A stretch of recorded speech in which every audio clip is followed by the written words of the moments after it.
at the time of this filming, coronavirus is out and about. You mentioned something to me that I was kind of surprised about because I had never heard of it, an involuntary quarantine judge.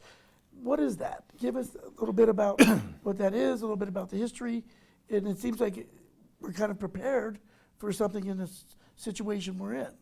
Okay, so roughly around 99, I believe it was, health district's attorney approached me and said, listen, we don't have a way of involuntarily quarantining someone, and other states have them.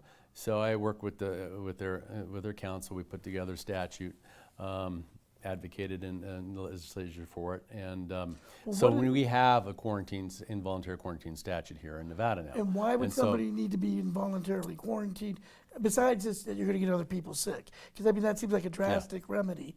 So what's an example that people listening would be able to understand? A perfect example is what happens now is the cases that I've had since we established that statute here. Fortunately, it's not been very many, but the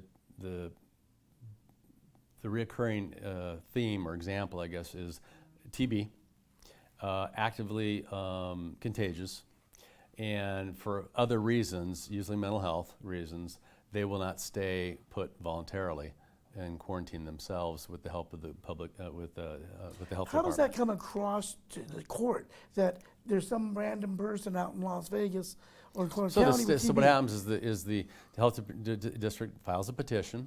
Yeah, but how do they find that person?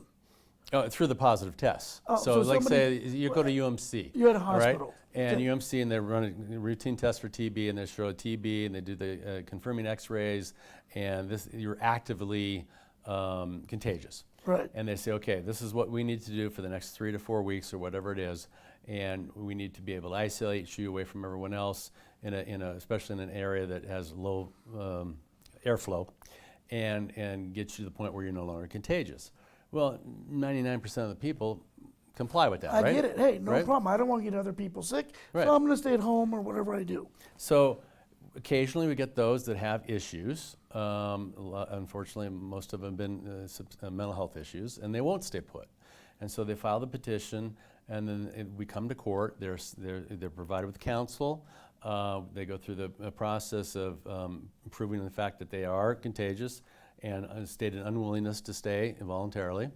And then what normally happens is I have a little discussion with the patient, basically. And before we get into that, where are these people housed, waiting to come to see you in court? Most of the time they're at UMC in one of the in the medical isolation unit. Right. Okay, so they're not taken to a jail. No. Yeah, you want to keep them in a medical isolation unit.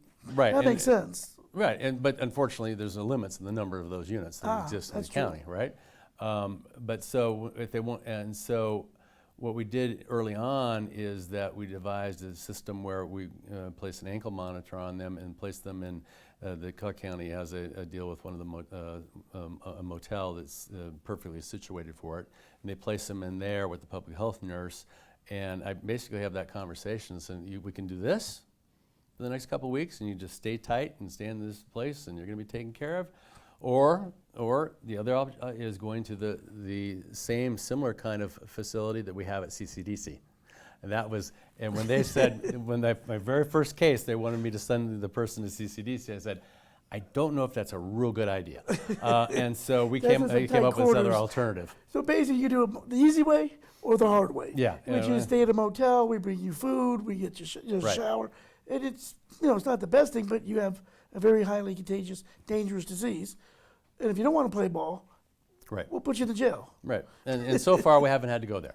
And everyone's been as cooperated after we've had, and we have recurring appearances in court to reassure them, and and things of that nature. And it's worked real well. How that will work on, if you had a couple hundred people, I don't know. The answer to the question. Health District is currently working on those arrangements as we speak. I'm hoping that we will never have to go there. Excellent.